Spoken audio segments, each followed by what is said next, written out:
ఏలూరులో ఉన్న సత్రంపాడు సీతారామపురం రోడ్డు సమీపంలో గెత్సమనే సెంట్రల్ చర్చిలో రెవరెండ్ డాక్టర్ జీవన్ కుమార్ ఆధ్వర్యంలో ఆల్ ఇండియా పాస్టర్స్ ఫెడరేషన్ నాయకులు పాస్టర్స్ మీడియా సమావేశం నిర్వహించారు. ఈ సమావేశంలో జీవన్ కుమార్ మాట్లాడుతూ, మన మతాన్ని మనం ప్రేమిస్తూ ఇతర మతాలను గౌరవించే విధంగా పాస్టర్లు ఆదర్శవంతంగా ఉండాలనే లక్ష్యంతో ఆల్ ఇండియా స్థాయిలో ఆల్ ఇండియా పాస్టర్స్ ఫెడరేషన్ ఏర్పాటు చేయడం జరిగిందని, ఆల్ ఇండియా పాస్టర్స్ ఫెడరేషన్ జాతీయ general secretary రెవ doctor P. Jeevan Kumar తెలిపారు. ఎవరైనా దైవజనులు లేదా క్రైస్తవ మతం స్వీకరించిన వారు మృతి చెందితే వారికి సహాయం అందించాలంటే వారి కుటుంబ సభ్యుల బ్యాంక్ అకౌంట్ లేదా ఫోన్పే నెంబర్ ఇచ్చి వారికి నేరుగా సహాయం చేయాలని, అలా కాకుండా కొంతమంది వ్యక్తిగత బ్యాంక్ అకౌంట్ ఇచ్చి డబ్బులు వసూలు చేసి కొంత నగదు మాత్రమే బాధితులకు అందిస్తున్నట్లు తమ దృష్టికి వచ్చిందని, ఇలాంటి కార్యక్రమాలు మన దైవజనులు పాస్టర్లకు మంచిది కాదనే ఉద్దేశంతో పాస్టర్స్ ఫెడరేషన్ తరఫున నేషనల్ జనరల్ సెక్రటరీగా ఉన్న రెవరెండ్ పి. జీవన్ కుమార్ అనే నేను ఫేస్బుక్లో సోషల్ మీడియాలో వీడియో చేయడం జరిగిందన్నారు. అయితే బాధితులు కాకుండా వేరే వారి అకౌంట్లో నగదు వేయించుకోవడం BSN section 315, 316, 318, 319, 33 IT act 2000 section 66D ప్రకారం వారు శిక్షణులని జీవన్ కుమార్ ఆరోపించారు. కానీ ఏలూరుకు చెందిన మున్నా పాస్టర్ జ్యోతిరాజు, అలాగే గుండుగోలను చెందిన పాకలపాటి జాన్ వెస్లీ ఇలాంటి పనులు చేశారని మాకు తెలిసిందన్నారు. ఇలాంటి మంచివి కాదని తాను సోషల్ మీడియాలో పెడితే ఫేక్ అకౌంట్ ద్వారా పాస్టర్ నా పేరును చెడుగా చిత్రీకరించేందుకు యూట్యూబ్, ఫేస్బుక్లో ఫేక్ అకౌంట్లో క్రియేట్ చేసి జీవన్ కుమార్ అనే నాపై దుర్భాషలాడుతూ నన్ను ఇబ్బంది పెట్టాలని చూస్తున్నారని, ఇది మంచి పద్ధతి కాదని, తాను చట్ట ప్రకారం ముందుకు వెళ్లడం జరుగుతుందని జీవన్ కుమార్ హెచ్చరించారు. వారి పక్షమున కొంతమంది వెళ్ళి విరాళాలు సేకరిస్తున్నారు. ఇది నిజంగా అభినందనీయమైనటువంటి విషయమే.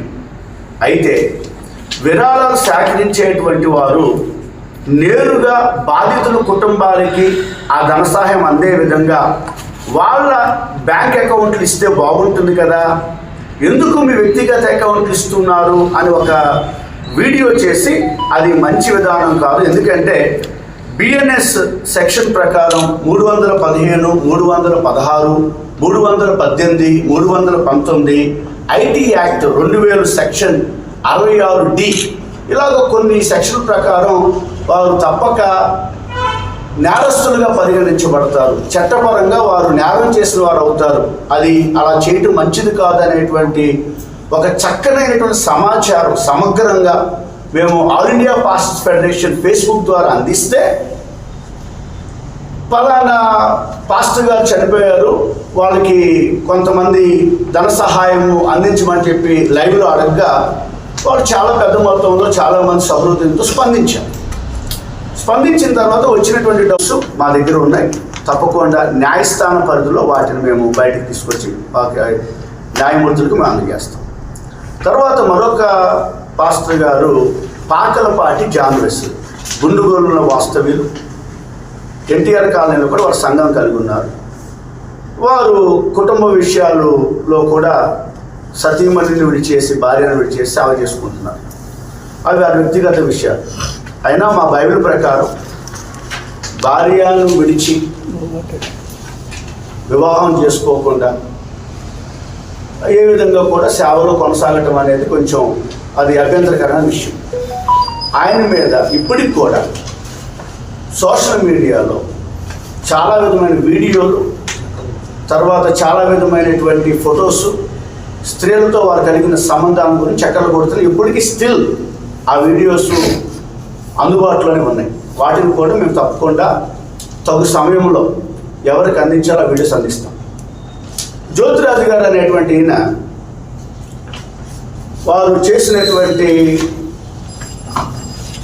ఒక నేరం ఏమిటంటే 2021 సంవత్సరంలో స్టేట్ బ్యాంక్ ఆఫ్ ఇండియాలో కొన్ని కోట్లు fake Facebook accounts, fake YouTube channels, social మీడియాను ఉపయోగించుకొని మాకు ఎట్లాంటి బెదిరింపులు చేస్తున్నారంటే, ప్రవీణ్ పగడాలకు పట్టిన గతి మీకు పట్టిస్తామన్న బెదిరింపు కాల్స్ కూడా వస్తున్నాయి.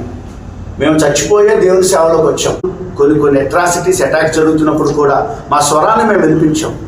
మేము ఎక్కడా కూడా ఎవరి దగ్గర విరాళాలు సేకరించిన దాఖలాలే లేవు. మా సొంత డబ్బులు మేము ఖర్చు పెట్టుకొని ఈ యొక్క పాస్టర్లందరినీ కూడా మేము సంఘటితం చేస్తూ ఒక మంచి విధానంలో, ఒక మంచి క్రమంలో వారికి పెద్ద పెద్ద బైబిల్ పండితుల చేత చక్కటి తరగతులు, అలాగనే న్యాయమూర్తుల చేత చక్కటి తరగతులు రాష్ట్ర వ్యాప్తంగానే కాకుండా దేశవ్యాప్తంగా కూడా మేము నిర్వర్తిస్తున్నటువంటి వారిగా ఉన్నాం.